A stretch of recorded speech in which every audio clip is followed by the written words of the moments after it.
Deuses Falsos, de Timothy Keller, capítulo 2. O amor não é tudo o que você precisa. A busca pelo amor. O anseio humano pelo amor verdadeiro sempre foi celebrado em canções e narrativas, mas em nossa cultura contemporânea ele tem sido ampliado em um grau assombroso. O teatro musical está repleto de canções de um amor feliz e realizado, mas algumas revelam o lado obscuro dessa busca moderna. Em Being Alive, do musical Company, um homem se apaixona por uma mulher e canta que ela precisará de mais de mim, me conhecerá bem demais, me fará parar de repente e tornará minha vida um inferno. Ele insiste, no entanto, que só o romance me servirá de apoio para estar vivo, me dará a vida. Esse homem tem de passar de um relacionamento exaustivo para o próximo, pois é o único modo de sentir-se vivo. Na canção Bewitched, uma mulher reconhece que o homem pelo qual se apaixonou é um idiota e a decepcionará, mas diz: desvairada de novo, fascinada de novo, sou uma criança novamente com um sorriso bobo a choramingar. Os cantores dependem demais de se sentirem apaixonados. Sem algum tipo de relação romântica, mesmo que da espécie errada, a vida lhes parece não ter sentido. Nos primeiros dias de meu ministério pastoral, conheci uma mulher chamada Sally, que tivera a infelicidade de nascer bela. Já na infância, ela percebia o poder que era capaz de exercer com sua atratividade física. A princípio, usava a beleza para manipular pessoas, mas no fim, as pessoas a usaram para manipulá-la. Passou a se sentir-se impotente e invisível, a menos que algum homem estivesse apaixonada por ela. Não suportava ficar só. Em consequência disso, dispunha-se a permanecer em relacionamentos com homens abusivos. Por que suportava esse tratamento?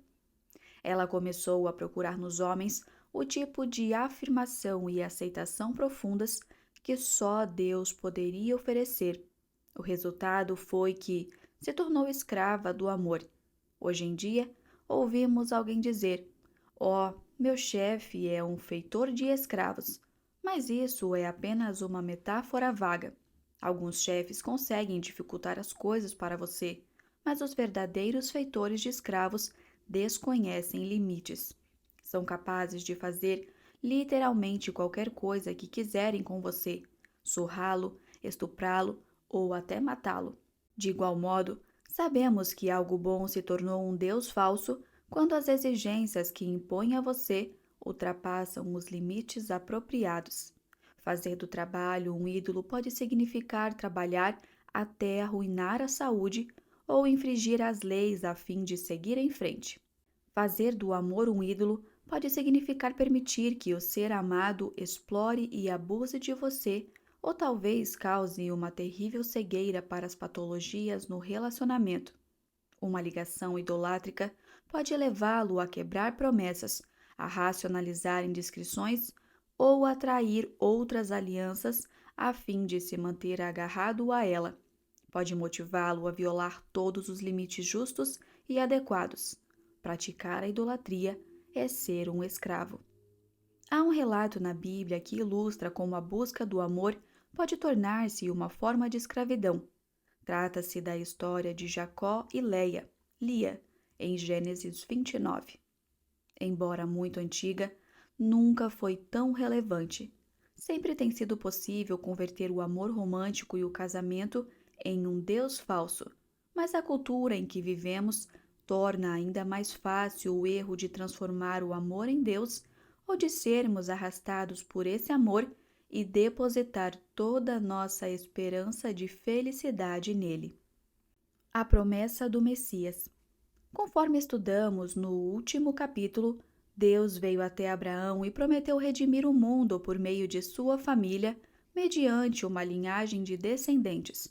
Portanto, a cada geração, um filho seria escolhido como representante da linhagem para andar com Deus como líder da família e transmitir a fé para a geração seguinte.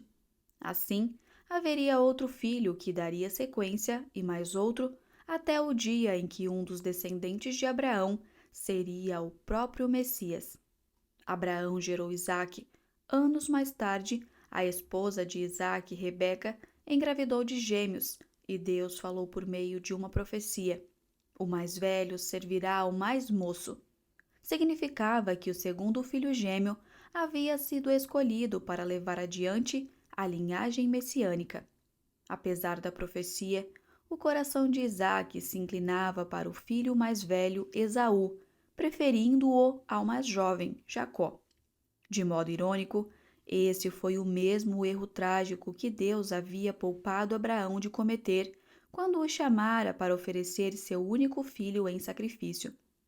Por causa do favoritismo de Isaque, Esaú cresceu orgulhoso, mimado, voluntarioso e impulsivo, ao passo que Jacó cresceu cínico e amargurado. Chegou a hora de Isaque, já idoso, dar a bênção para o chefe do clã, que em rebeldia à profecia divina, ele pretendia que fosse Esaú. No entanto, Jacó se vestiu como o irmão mais velho, aproximou-se do pai, este quase cego, e recebeu a bênção de Isaque sem levantar suspeitas. Quando Esaú descobriu o que havia acontecido, jurou matar Jacó, que precisou fugir para o deserto a fim de salvar a própria pele. A vida de Jacó estava em frangalhos. Ele havia perdido a família e a herança. Nunca mais veria a mãe e o pai com vida. Jacó se dirigiu então ao outro lado do crescente fértil, onde muitos parentes de sua mãe e de seu pai ainda viviam. Ali, esperava, ao menos, sobreviver. O anseio de Jacó. Jacó fugiu para junto da família da mãe que o acolheu. Seu tio Labão o contratou como pastor de alguns de seus rebanhos. Ao perceber que Jacó tinha de fato habilidade como administrador, Labão lhe ofereceu o emprego de administrador. Trabalharás de graça para mim por ser meu parente? Diga-me qual será o teu salário, perguntou o tio. A resposta de Jacó foi uma palavra: Raquel. Labão tinha 2 filhas. O nome da mais velha era Leia e o da mais moça, Raquel. Leia tinha os olhos sem brilho, ao passo que Raquel era bonita de porte e de rosto. Porque amava Raquel, Jacó disse: por Raquel, tua filha mais moça, trabalharei 7 anos para ti. Labão respondeu: é melhor dá-la a ti do que a outro. Fica comigo. Assim Jacó trabalhou 7 anos por causa de Raquel, e estes lhes pareceram poucos dias, pelo muito que a amava. O texto hebraico diz literalmente que Raquel tinha um corpo magnífico e ainda por cima era lindíssima. Jacó ficou mais do que encantado por ela. Robert Alter, o grande estudioso de literatura hebraica em Berkeley, enfatiza os muitos sinais no texto que demonstram o quanto Jacó ficou perdido de amores, dominado por Raquel. Jacó ofereceu o salário de 7 anos por ela, o que, em moeda de época, era preço altíssimo por uma noiva, e estes lhes pareceu poucos dias, pelo muito que a amava.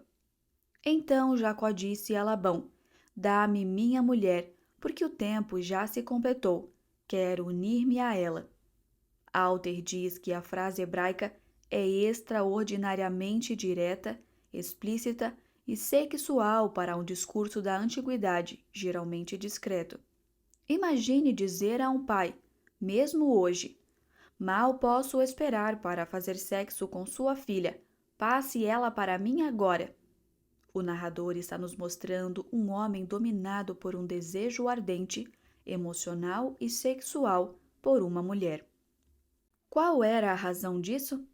Jacó tinha uma vida vazia, jamais tivera o amor do pai, havia perdido o amor da mãe querida e, com certeza, não tinha nenhuma ideia do amor e cuidado divinos. De repente, avistou a mais bela mulher em que já pusera os olhos e deve ter pensado: se eu a tiver, finalmente alguma coisa dará certo em minha vida miserável. possuí-la, consertaria tudo. Todos os anseios do seu coração por sentido e afirmação se fixaram em Raquel. Jacó era incomum para o seu tempo.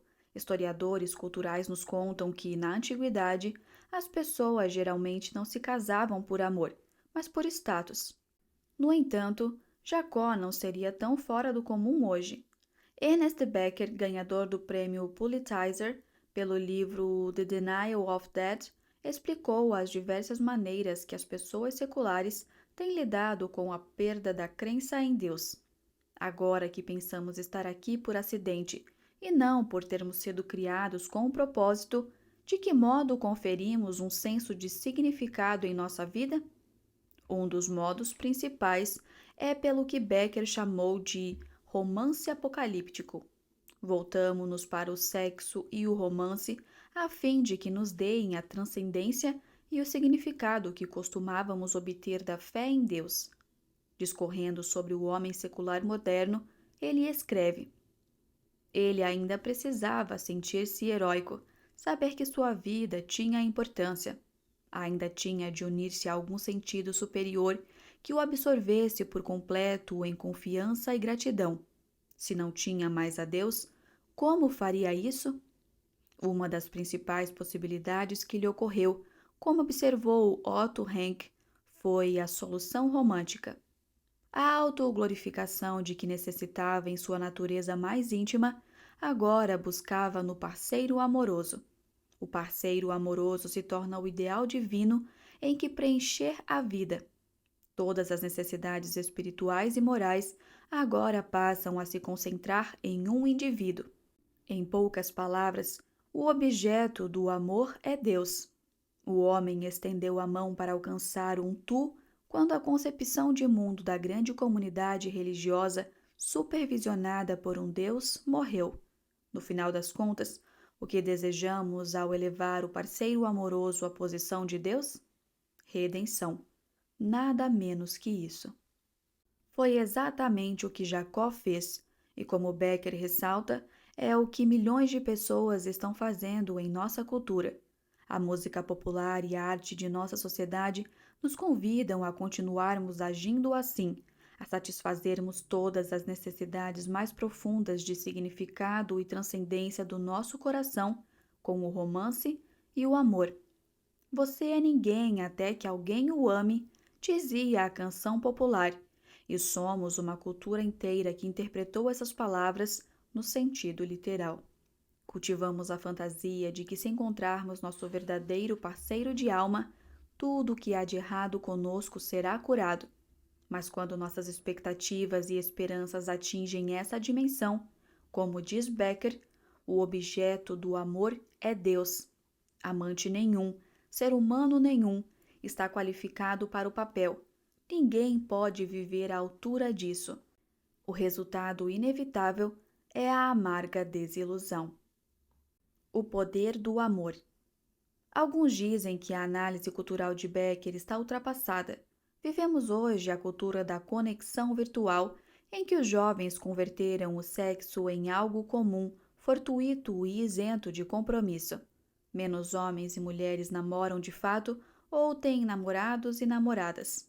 Atendendo ao interesse da igualdade de gênero, as mulheres começaram a dizer: merecemos nos divertir com nossa sexualidade tanto quanto os homens. Há uma pressão crescente entre colegas para o envolvimento sexual e sem grande compromisso emocional. Então, certamente nossa cultura está se distanciando de uma esperança no romance apocalíptico. No momento em que superarmos nosso puritanismo remanescente, argumenta-se, o sexo não terá grande importância.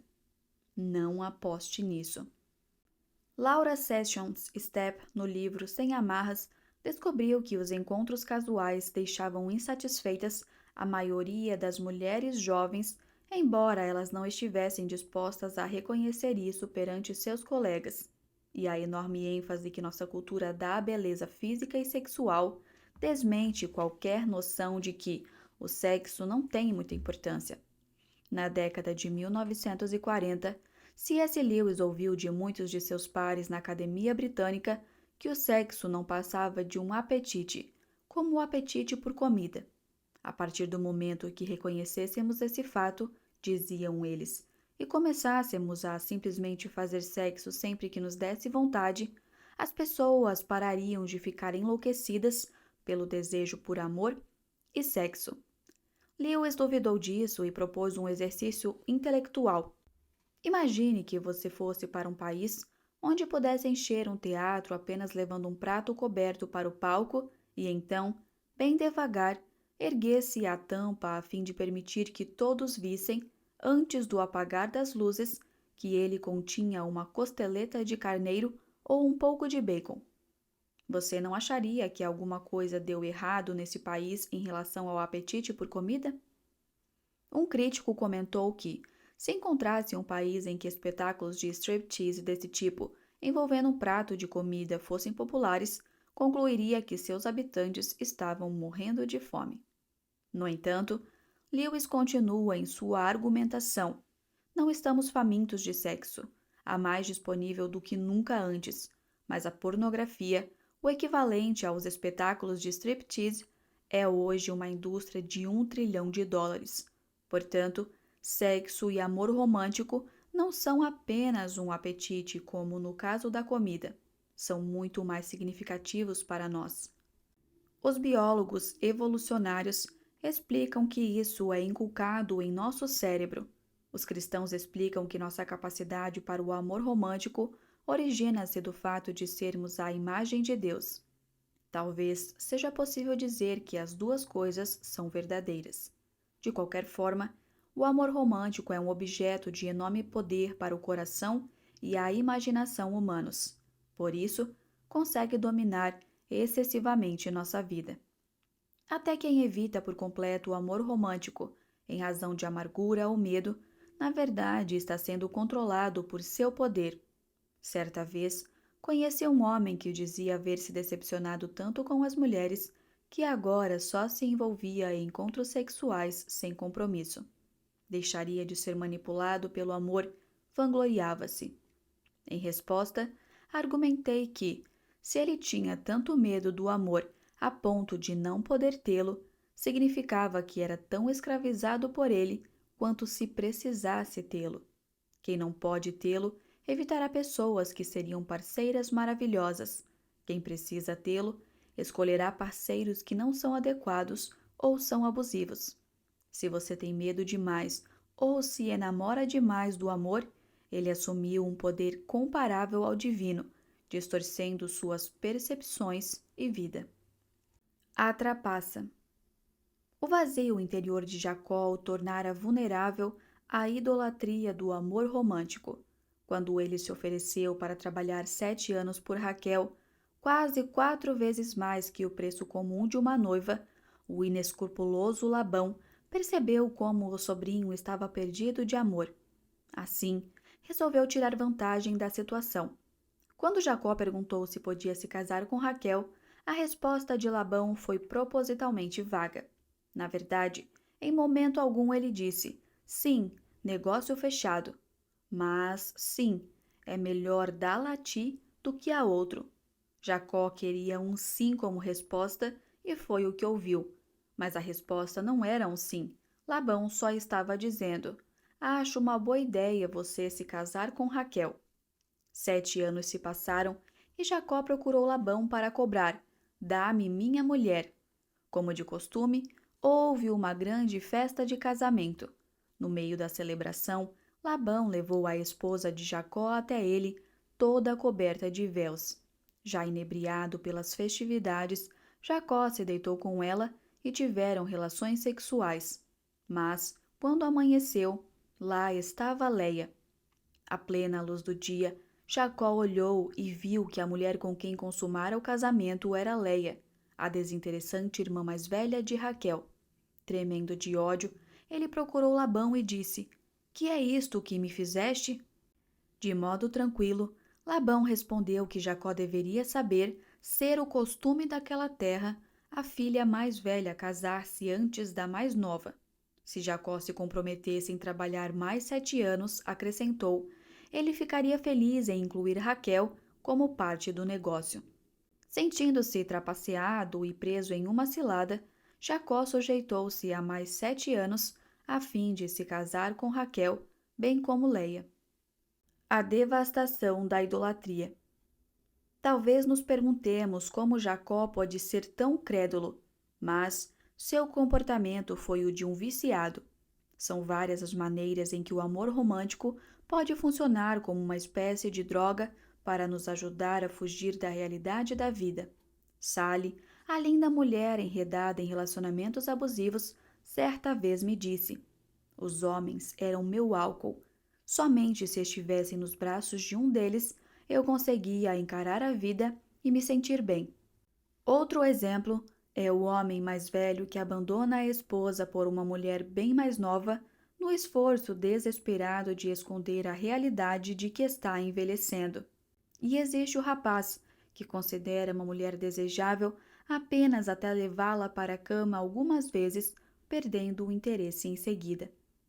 Para ele, as mulheres são só uma mercadoria necessária para o ajudar a se sentir desejável e poderoso.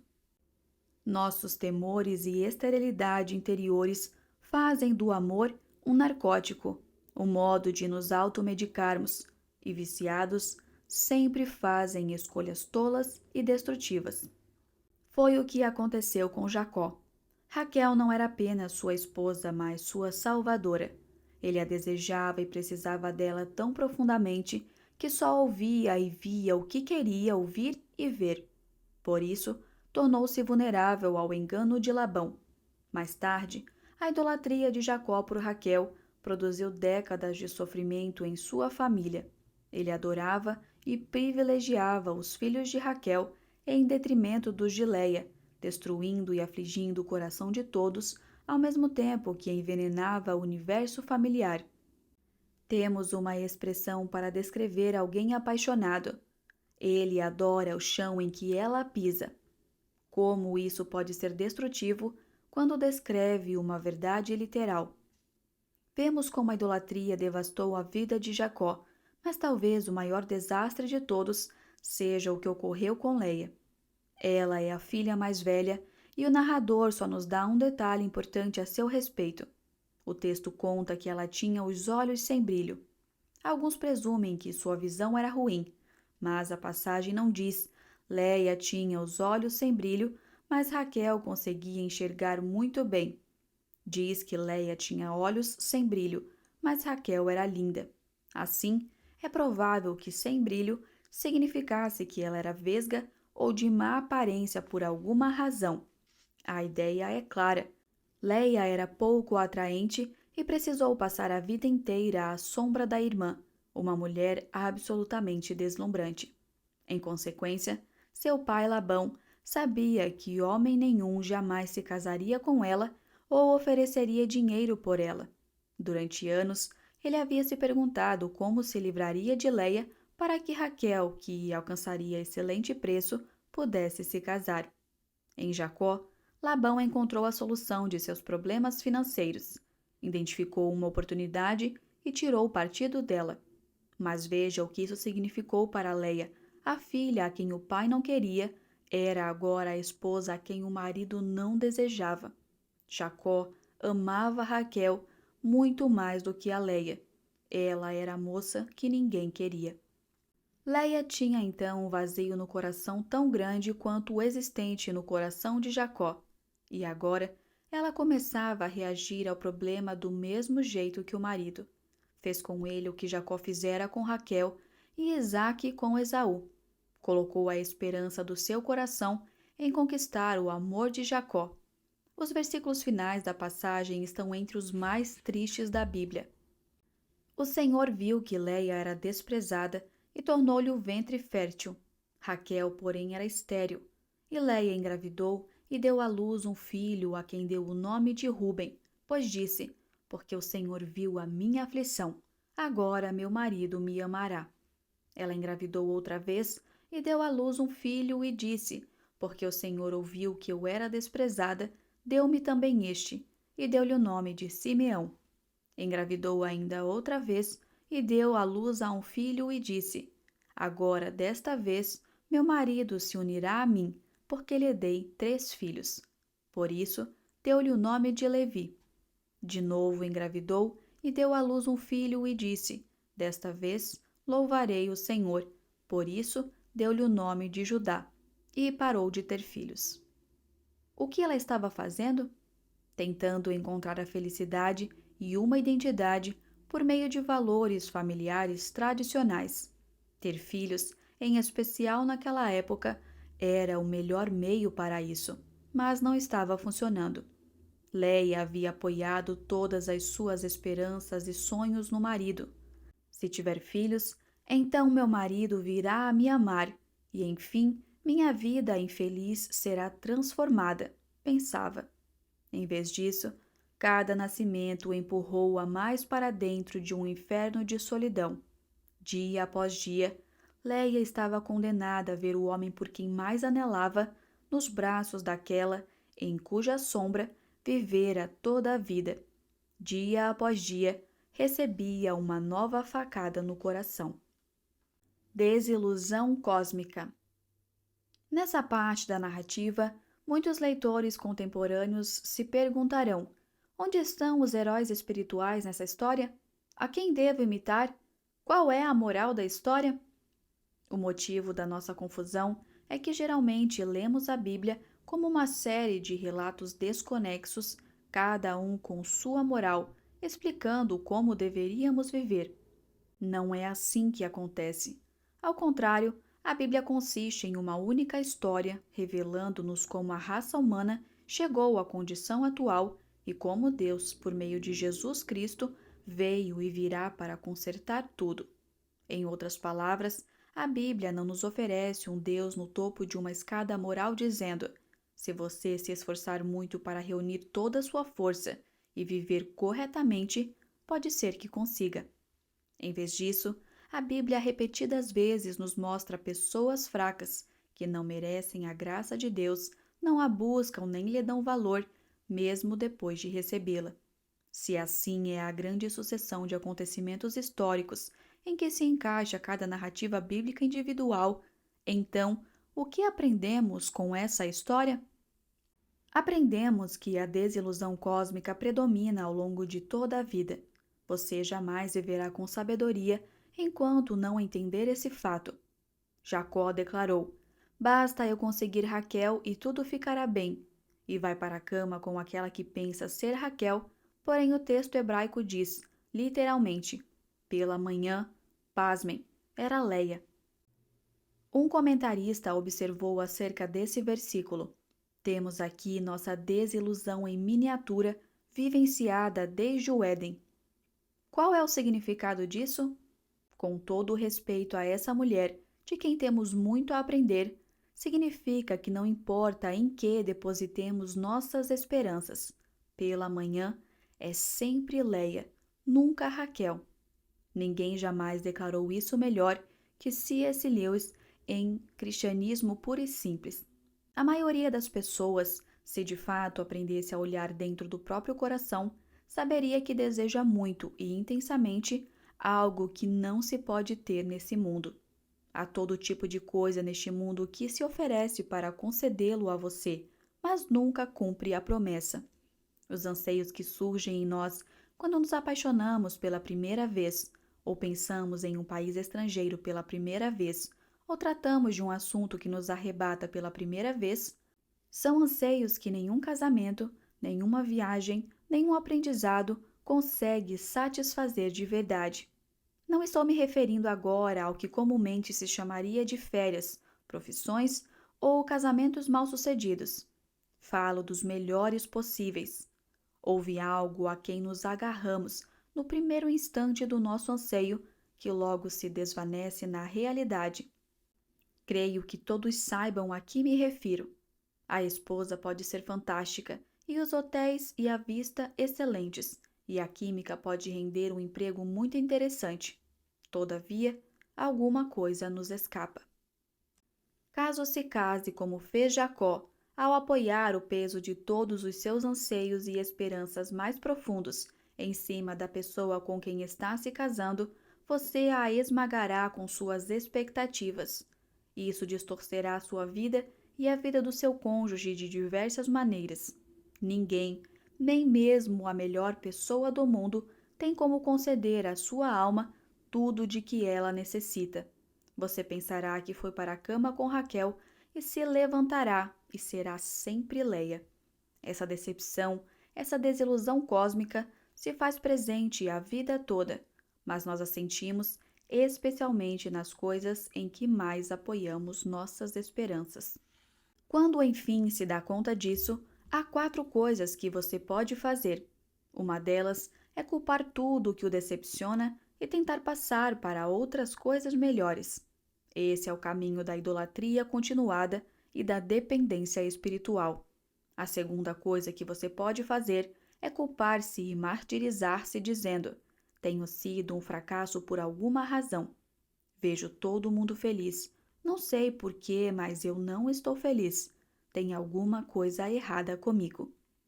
Esse é o caminho da autoaversão e da vergonha. Terceiro, é possível que você culpe o mundo. Talvez você diga: maldito seja todo o sexo oposto. Nesse caso, você se torna duro, cínico e vazio.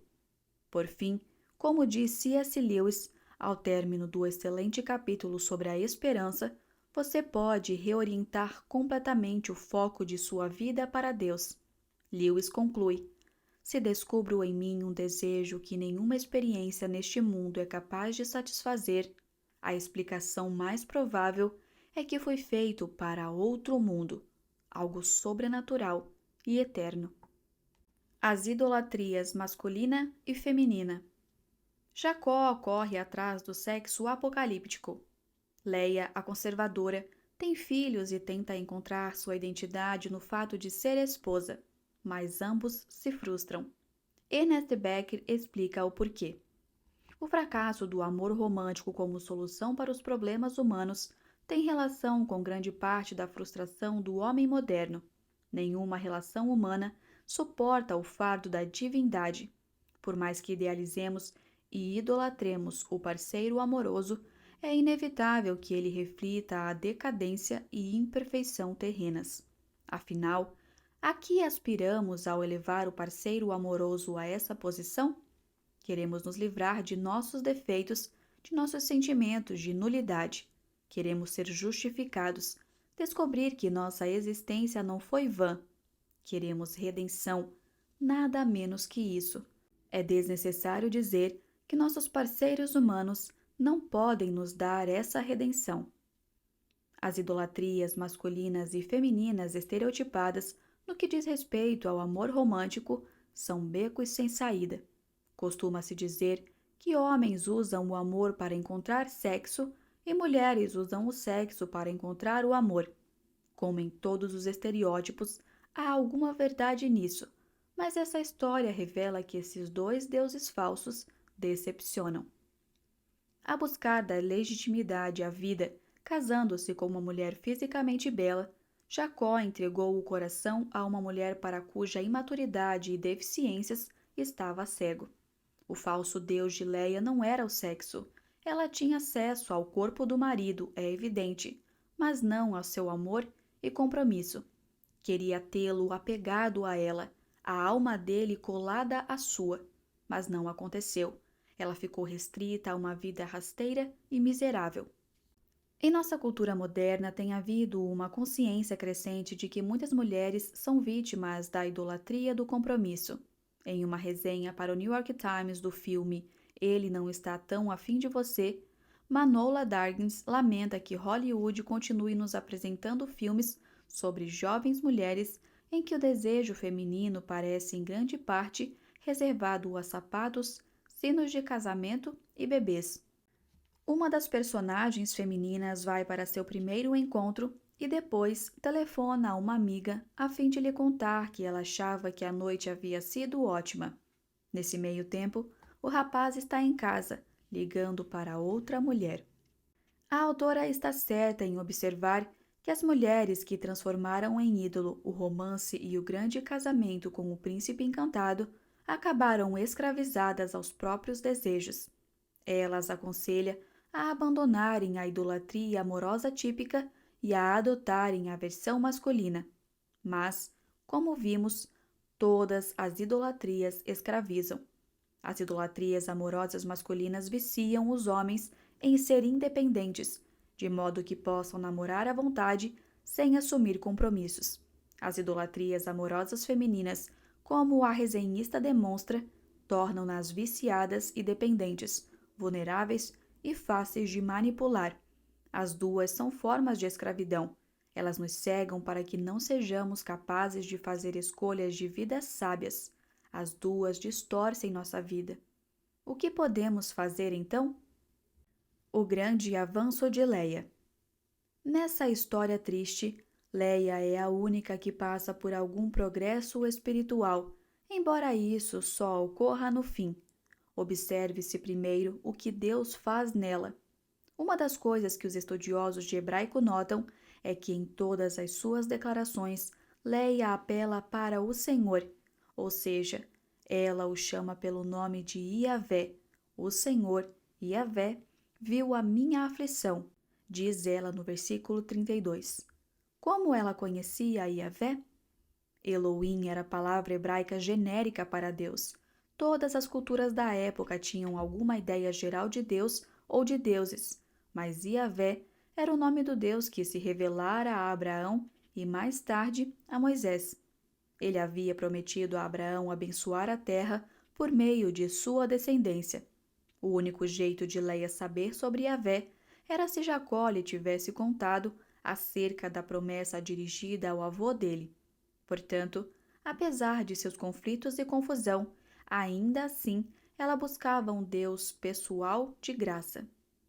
Após anos dando luz a filhos, enfim houve um avanço. Quando deu à luz a seu quarto filho, Judá, Leia disse: "Desta vez louvarei o Senhor." Havia um tom de desafio nessa afirmação. Ela era diferente das que Leia havia feito depois de outros partos. Não há menção alguma a marido ou filhos. Parece que finalmente ela tinha removido as esperanças mais profundas do seu coração de sobre o marido e os filhos e as colocado no Senhor. Jacó e Labão tinham-lhe roubado a vida, mas quando Leia entregou o coração para o Senhor, teve a própria vida de volta. O noivo verdadeiro. Não deveríamos olhar apenas para o que Deus fez na vida de Leia. Temos de olhar também para o que Deus fez por ela. Talvez ela tivesse uma ideia de que havia algo de especial naquela criança. Talvez uma intuição de que Deus havia feito algo em seu benefício. E foi isso mesmo. Com certeza, o autor de Gênesis sabia disso. A criança em questão era Judá, e em Gênesis 49, somos informados de que será por meio dele que o rei verdadeiro, o Messias, um dia virá. Deus havia vindo ao encontro da menina que ninguém queria, a mal-amada, e a tornado mãe ancestral de Jesus. A salvação veio ao mundo não pela bela Raquel, mas pela desprezada, a mal-amada. Deus gosta de tomar partido dos desfavorecidos? Não. Esse presente maravilhoso concedido a Leia significou bem mais do que isso. O texto diz que, ao ver que ela não era amada, o Senhor a amou. Sou eu, o noivo verdadeiro. Sou o marido das destituídas de marido. Sou o pai das destituídas de pai.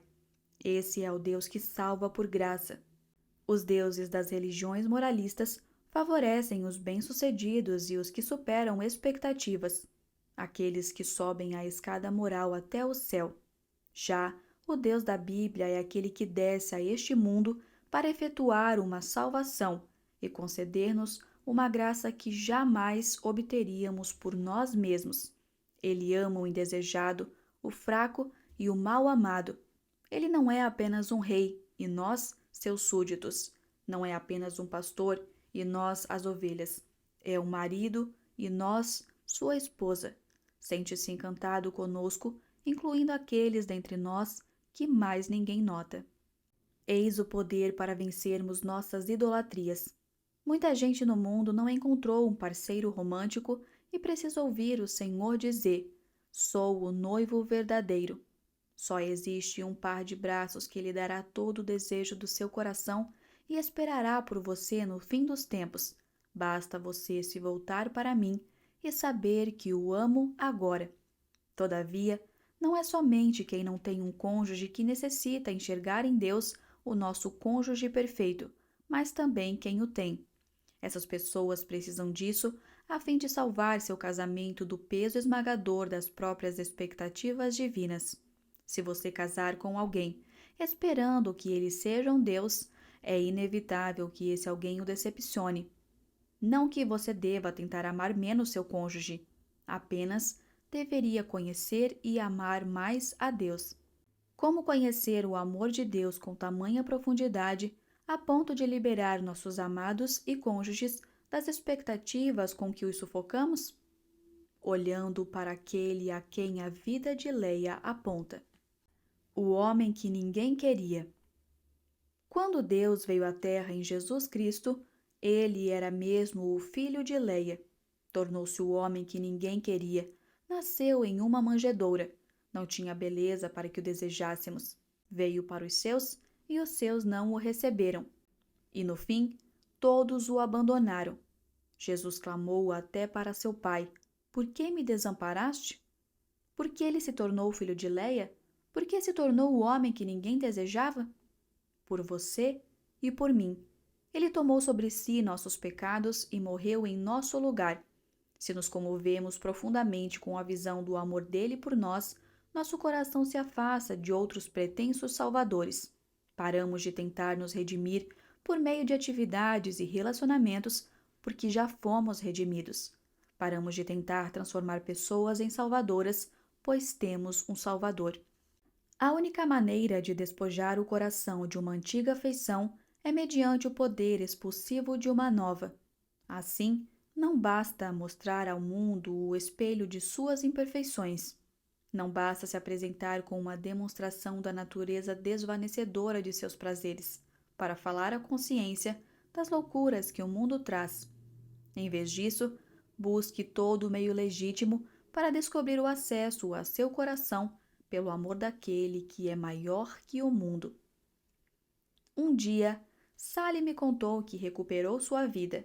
Encontrou um conselheiro que, de modo acertado, chamou sua atenção para o fato de que ela estava procurando sua identidade, sua salvação, em homens. Em vez disso, o conselheiro a orientou a dedicar-se a uma profissão e tornar-se economicamente independente como maneira de desenvolver sua autoestima. A mulher concordou plenamente que precisava alcançar independência financeira, mas rechaçou o conselho de buscar autoestima. Eu estava sendo aconselhada a desistir de uma idolatria feminina comum e a adotar uma idolatria masculina comum, ela disse. Mas eu não queria tornar minha autoestima dependente do sucesso profissional mais do que dos homens. Queria ser livre. Como isso ocorreu na vida dela? Sally deparou com Colossenses 3, em que Paulo escreve: A vossa vida está escondida com Cristo em Deus. Quando Cristo, que é a nossa vida, se manifestar, também vos manifestareis com ele em glória. Ela percebeu que nem os homens, nem a carreira profissional, nem qualquer outra coisa deveria ser sua vida ou identidade. O que importava não era o que os homens pensavam a seu respeito ou o sucesso profissional, mas o que Cristo havia feito por ela e como a amava. Portanto, quando visse um homem interessado nela, em seu coração, Sally diria em relação a ele: Você pode acabar se revelando um excelente sujeito e talvez até meu marido, mas jamais poderá ser minha vida. Só Cristo é a minha vida. Quando começou a agir assim, como Leia, ela recuperou a própria vida. Essa disciplina espiritual lhe deu a capacidade para estabelecer limites e fazer boas escolhas, e por fim, para amar um homem pelo que ele é, não apenas para usar os homens com o intuito de sustentar a autoimagem. Sally havia respondido à pergunta que todos precisamos encarar para viver da forma correta. A quem posso buscar que seja tão belo para me capacitar a fugir de todos os deuses falsos? Só existe uma resposta para essa questão, como escreveu o poeta George Herbert, olhando para Jesus na cruz: És meu encanto, minha vida, minha luz, beleza única para mim.